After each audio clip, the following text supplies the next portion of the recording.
Big breaking news supreme court సంచలన తీర్పిచ్చింది. ఒక విధంగా ఇది తెలంగాణ ప్రభుత్వానికి షాక్ అనే చెప్పాలి. గవర్నర్ కోటాలో ఎన్నికైన ఎమ్మెల్సీ కోదండరాం అలీ ఖాన్ నియామకాన్ని రద్దు చేస్తూ సుప్రీం కోర్టు సంచలన తీర్పిచ్చింది. దాసు శ్రవణ్, కర్రా సత్యనారాయణ పిటిషన్లపై సుప్రీం కోర్టు ఆదేశించింది. 2 ఎమ్మెల్సీ స్థానాల్లో తాజా నామినేషన్లకు ఆహ్వానించింది. తమ తుది తీర్పుకు లోబడే ఉంటాయన్న సుప్రీం కోర్టు దాసు శ్రవణ్, సత్యనారాయణ అభ్యర్థిత్వాన్ని గవర్నర్ గతంలో తిరస్కరించిన కోర్టులో సుప్రీం కోర్టు కీలక ఆదేశాలు జారీ చేసింది. దీంట్లో భాగంగానే కోదండరాంకి నిజంగా చెప్పాలంటే ఒక పెద్ద షాక్ అనే చెప్పాలి. ఈ నేపథ్యంలో వచ్చిన సుప్రీంకోర్టు సంచలన తీర్పిచ్చింది. సుప్రీంకోర్టును ఆశ్రయించిన దాసు శ్రవణ్, సత్యనారాయణ తదుపరి విచారణ సెప్టెంబర్ 17 వరకు వాయిదా. తెలంగాణ గవర్నర్ కోటా ఎమ్మెల్సీ ఎన్నికపై సుప్రీంకోర్టు సంచలన తీర్పులో గవర్నర్ కోటాలో ఎన్నికైన ఎమ్మెల్సీ కోదండరాం అలీ ఖాన్ నియామకాన్ని రద్దు చేస్తూ సుప్రీంకోర్టు సంచలన తీర్పునిచ్చింది. గతంలో తమని గవర్నర్ కోటాలో తిరస్కరించేందుకు గాను తర్వాత వీళ్ళిద్దరిని ఎన్నిక చేయడం పైన దాసు శ్రవణ్ అలాగే కర్రా సత్యనారాయణ సుప్రీంకోర్టును ఆశ్రయించడం జరిగింది. ఈ నేపథ్యంలో సంచలన తీర్పు వచ్చింది. సో అంతేకాకుండా రాష్ట్ర కాంగ్రెస్ ప్రభుత్వం ఏర్పాటయ్యాక గవర్నర్ కోటాలో కోదండరాం, అమీర్ అలీ ఖాన్ నియామకం జరగగా ఈ కేసులో తాజా తీర్పు వెలువరించింది. అయితే గవర్నర్ కోటా ఎమ్మెల్సీల నియామకంలో 2024 ఆగస్టు 14నే సుప్రీంకోర్టు కీలక ఆదేశాలు జారీ చేసింది. తెలంగాణ హైకోర్టు ఇచ్చిన ఆదేశాలపై సుప్రీంకోర్టు స్టే విధించింది.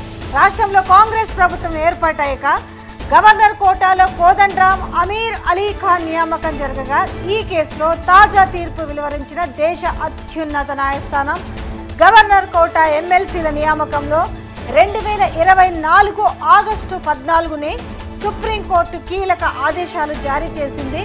తెలంగాణ హైకోర్టు ఇచ్చిన ఆదేశాలపై సుప్రీంకోర్టు స్టే విధించింది. దీంతో ఒక విధంగా చెప్పాలంటే కొంత ఊరట కూడా లభించిందని చెప్పాలి. తెలంగాణ ప్రభుత్వానికి కొత్తగా ఎమ్మెల్సీలను నియమించకుండా కూడా స్టేటస్ కో విధించాలని పిటిషనర్ తరఫున న్యాయవాది కపిల్ సిబల్ కోరగా గవర్నర్ నామినేట్ చేయడాన్ని తాము అడ్డుకోలేమని ధర్మాసనం స్పష్టం కూడా చేసింది. ఎమ్మెల్సీలను ఎప్పటికప్పుడు నియామకాలు చేపట్టడం అనేది ప్రభుత్వ విధి అని అప్పటి తన తీర్పులో పేర్కొంది సుప్రీం. గత ప్రభుత్వం నియమించిన తమను కాదని కొత్త ప్రభుత్వం ఎమ్మెల్సీలను నియామకం చేపట్టడంపై బీఆర్ఎస్ నేతలు దాసు శ్రవణ్, కర్రా సత్యనారాయణ సుప్రీంకోర్టును ఆశ్రయించారు. కొత్త ఎమ్మెల్సీల నియామకాన్ని నిలుపుదల చేయాలని పిటిషన్లో కోరారు. కొత్త ఎమ్మెల్సీలను నియమించకుండా స్టే విధించాలని కూడా కోరారు. అయితే స్టే ఇచ్చేందుకు ధర్మాసనం ప్రస్తుతం నిరాకరించింది.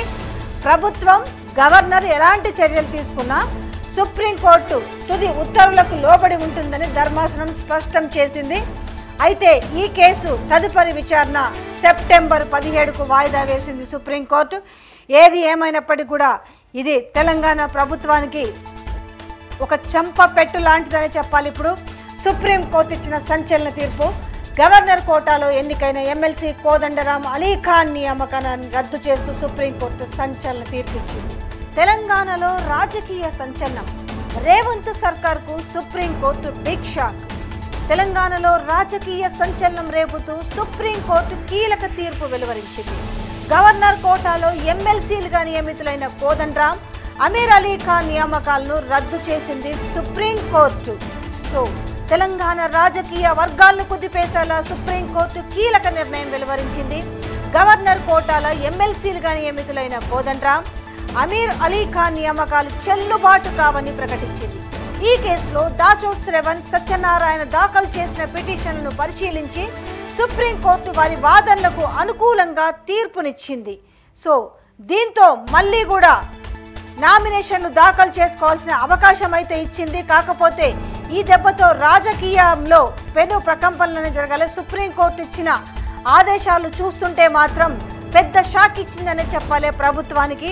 ఒకసారి పిటిషనర్ల వాదన చూస్తే ఈ నియామకాలు చట్టబద్ధంగా జరగలేదని, గవర్నర్ సిఫారసు ప్రక్రియలో లోపాలు జరిగాయని ఆరోపించారు. సుప్రీంకోర్టు విచారణ అనంతరం కోదండరాం, అమీర్ అలీ ఖాన్ నియామకాలు చట్టపరమైన ప్రమాణాలకు అనుగుణంగా లేవని తేల్చెప్పింది. ఇక గత ప్రభుత్వ చర్యలు గత బీఆర్ఎస్ ప్రభుత్వ కాలంలో గవర్నర్ కోటాలో ఎమ్మెల్సీలుగా దాసు శ్రవణ్, కర్రా సత్యనారాయణ పేర్లను సిఫార్సు చేసింది. అయితే వివిధ కారణాలను చూపుతూ అప్పటి గవర్నర్ తమిళిసై సౌందరరాజన్ ఈ సిఫార్సులను తిరస్కరించారు. అనంతరం కొత్త పేర్లను ప్రతిపాదించి ఆమోదింపజేసి కోదండరాం, అమీర్ అలీ ఖాన్ ను ఎమ్మెల్సీలుగా నియమించారు. ఈ తీర్పుతో ప్రస్తుత ఎమ్మెల్సీ పదవులు ఖాళీ అయ్యే అవకాశం ఉంది. రాష్ట్ర రాజకీయాల్లో మరోసారి చర్చనీయాంశం కావచ్చనేసి విశ్లేషకులు భావిస్తున్నారు. మొత్తానికైతే తెలంగాణలో రాజకీయ సంచలనం అనే చెప్పాలి. ఇది రేవంత్ సర్కార్ కు సుప్రీంకోర్టు బిగ్ షాక్ ఇచ్చిందనే చెప్పాలి. Very big